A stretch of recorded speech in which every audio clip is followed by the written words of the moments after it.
Right then folks, just a quick video up at Spiny Ruins again. Well, as I say, it's simple, it's easy enough to go to. If it gets a bit windy, there's an area I can go to in the ruins area that is not too windy, so it's ideal really. Yeah, it ain't too bad. Yeah, location wise it's pretty close, not too much driving to do, so saves on fuel. With fuel costs the way they are right now, that's quite useful. Yeah. If it gets much worse for the fuel costs, I'm going to be doing all videos indoors. I'll just do something with the wall opposite where I sit to make it look as if it's a different place, maybe. Yeah. Maybe just paint the wall a different colour occasionally, so everyone thinks, oh, he's moved house, he's in a different spot. No, same place. Aye. Anyway, so the point of this, I was thinking earlier, and put it this way, my hope for, I've done a lot of videos speaking about the church I was in. Well, obviously I would do, because God put me there for a reason, and I think that reason has been completed. I think there was a couple of reasons why I should go there. Vehicle was one. The other reason was to sow that seed, hopefully, to get things moving in that church in the right direction, so that they can start moving forward and walking and, being who they're supposed to be. Getting out of this rut that they're in. Well, because that's my hope for that church. And for the pastor, I hope he gets broken. I don't mean broken as in destroyed. I mean broken as in, he can mature. Because he hasn't been mature. Not in any way, shape or form. I mean, any pastor that comes in and says it's my way or the highway sort of thing, anyone who has anything like that, then you're just going to say, grow up. It's not supposed to be your way in any way, shape or form. It's supposed to be God's way.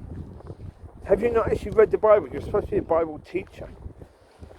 It's not this crap that this is a teaching church. If you don't like it, you can leave. Excuse me, who are you to determine what sort of church this should be? It's not up to you to determine that. It's up to God. Now, can we see for a minute, did God actually appoint you? No. No, look at the evidence. What's your fruit been over all these years? Blinking useless, really. It's been dead. If you were a fig tree at the time of the Lord, you would have been cursed to die. Right, that's a reality. It is, that's a reality. If Manuel was a fig tree in the time of the Lord, he would have been cursed to die. Look at the fruit. There's no fruit. Now, if I was a fig tree in the time of the Lord, certainly in that 27 years, then I would have been cursed to die as well. So I'm not saying that I'm better than he is. I'm simply saying, look, that's the reality of things as they are right now. How do we move forwards? Well, you've got to mature. If you want to stay as a baby and think you can lead people to God, how are you going to do that? You're a baby. A baby can't lead anyone to anything. A baby is someone who has to be led. Right?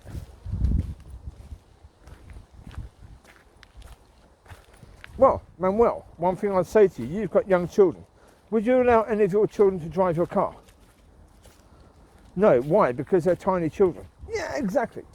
But you think a tiny child should be running a church and leading people? Yeah. See, that's the thing. You wouldn't allow a small child to drive your car because it's blinking dangerous. But you would allow a childish Christian to run the church. Crazy. Absolutely crazy.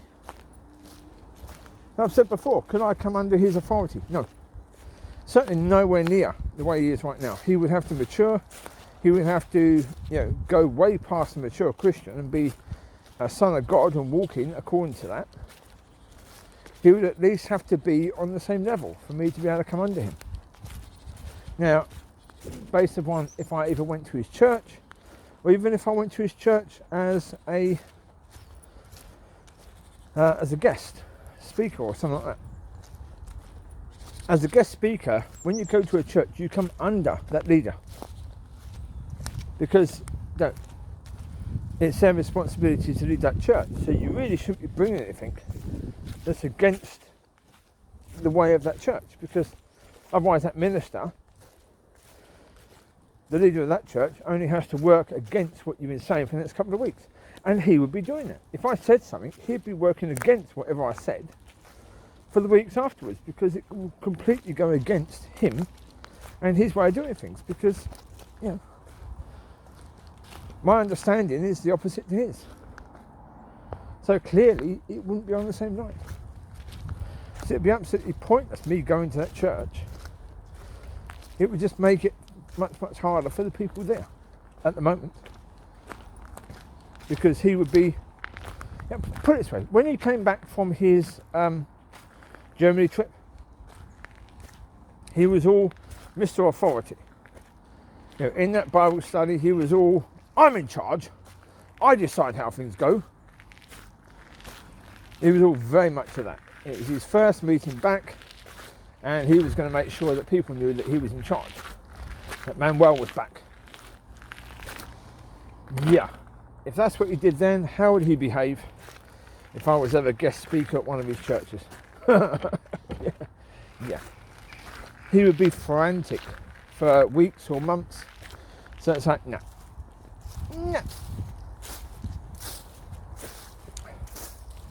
But it's not just him. I said, anyone like him. The first thing I'd do if I was invited to go and be a guest speaker at a church, I'd go and find out about the church. I'd find out about the minister.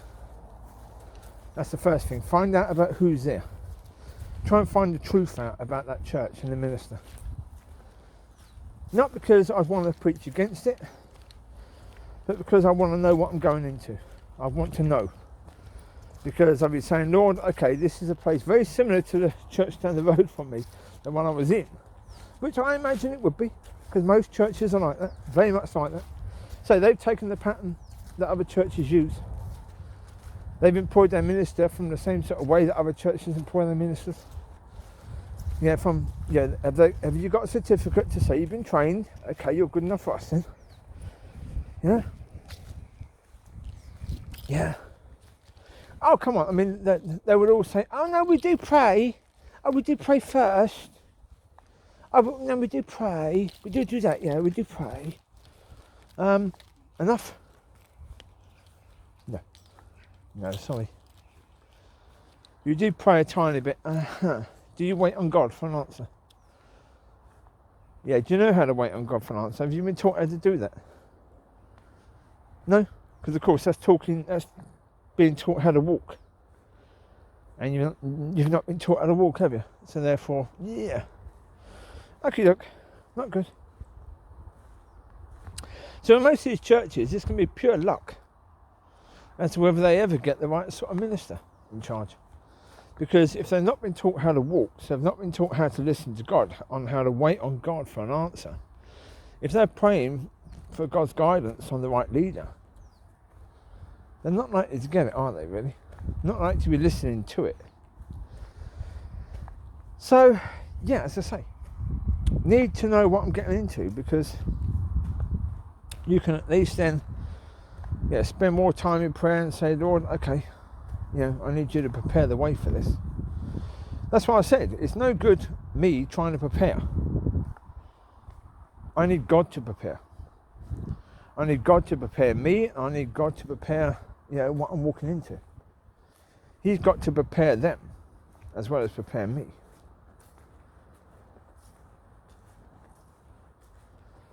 Because the whole point is, you want to go somewhere and you want to bring what God has given.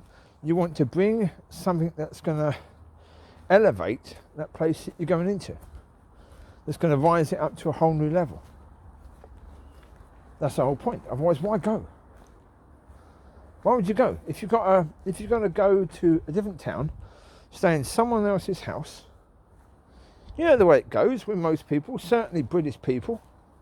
You go into someone else's house, you have to eat the food that they provide, and you have to say, oh, that was very nice, thank you very much indeed, even if it wasn't.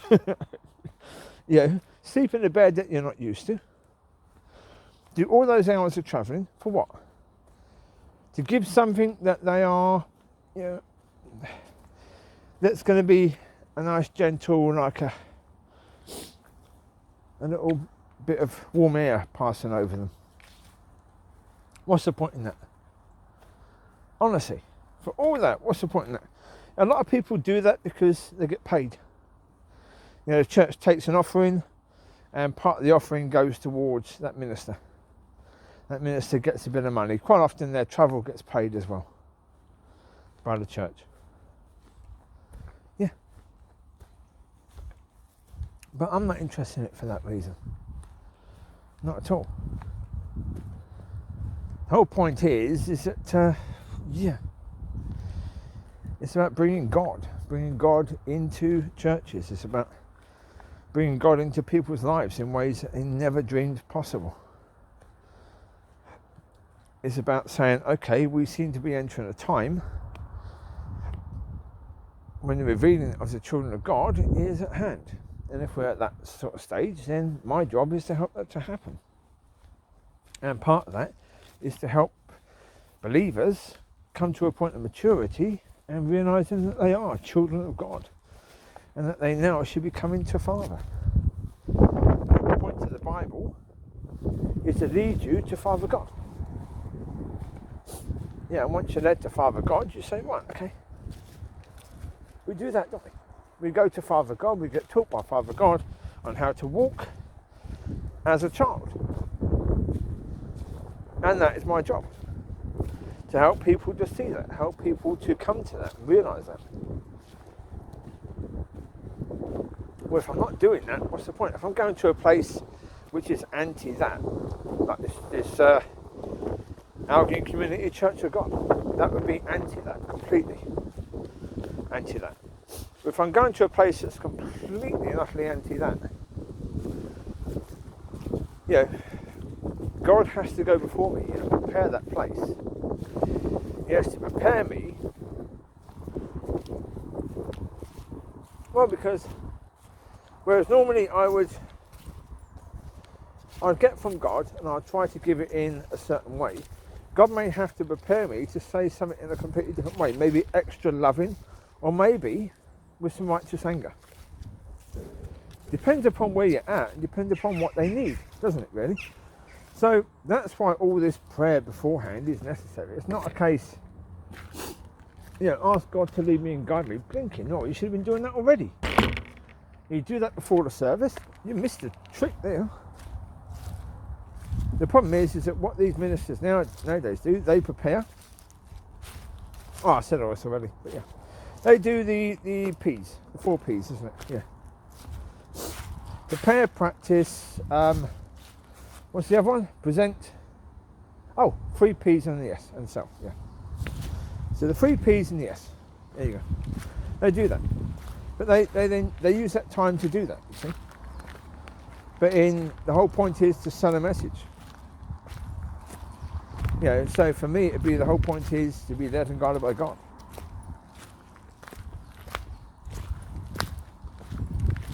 Aye. Well, but as I say, look, we can't blame the people that are in that situation because they've been trained to do that. That's what the church wanted for all those years. The church is still demanding the same things. All the while, you've got that supply and demand. Church is demanding, so therefore, you know, the people are supplying. The ministers are supplying that stuff that the church is demanding. The problem is the people have got to start demanding something different, something better. Yeah?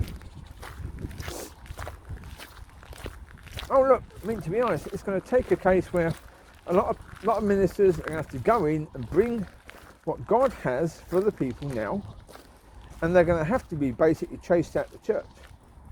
Initially, that's going to happen. You're going to have some of that, absolutely. There will be some of that, because you know, you're speaking against what the people are wanting. You're speaking against what the people are comfortable with. You're saying things that are making people uncomfortable. Generally speaking, when people are uncomfortable, what do? They get annoyed. So that's going to happen. We're going to see some of that. Yeah. That's why I say that it is a case where before you go into things like that, you need to make sure that you're being led by God. You need to make sure that you're walking how you're supposed to be walking and that you're ready, because if you're not ready, you're going to go into it and you're going to try and address the people, but you're going to do it completely wrong because it isn't God leading you. You're going to try and use the authority given to you by God, but of course you're not there yet because you're not walking according to be a son of God, you're still a Christian, and you're going to fall flat on your face. You might end up being physically chucked out of a church. Yes.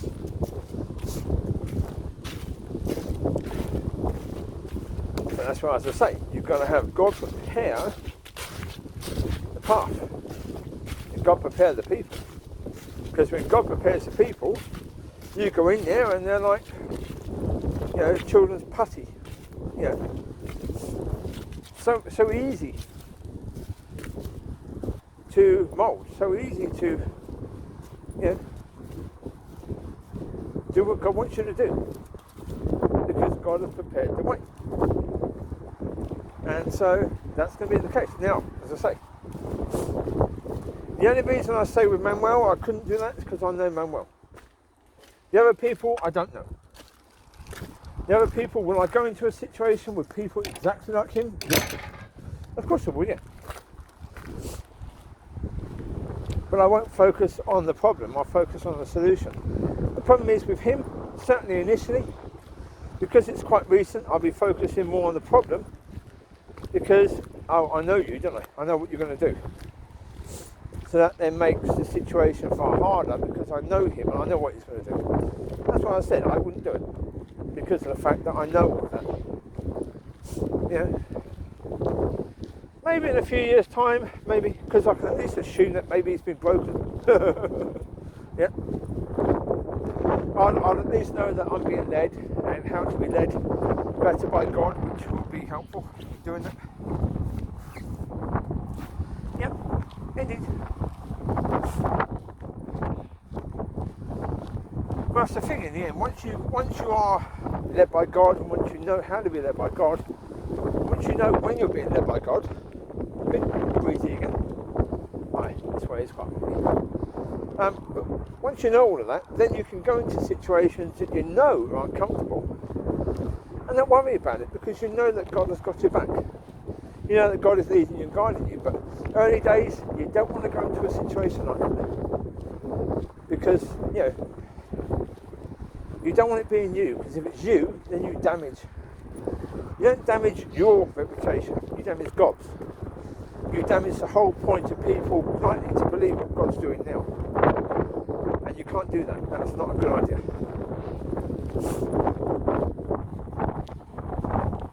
So yeah. In the end, the reality is that there's lots to do. Indeed. But we've got to try and be wise on it. And that's why I say right now, it wouldn't be wise in the near future for me to go anywhere near that church and try and bring what God has given, not with that minister still in charge. No. And for the very reasons that I mentioned. But that could be the same for anyone else in any other situation. Yeah. Yeah, you've got to be wise on the battles you go into. And if you know there's going to be a battle, then really double check and triple check with God whether he wants you in that situation. It might be easier sending someone else who they don't have a bad relationship with. You know, there's a pain's giving it some.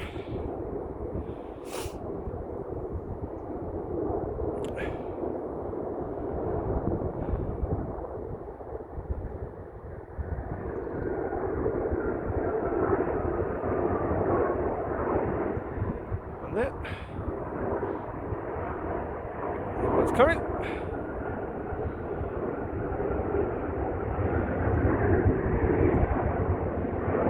There you go. Right, I'm going to leave you to it. You take care. God bless. I'll speak to you soon. Bye bye.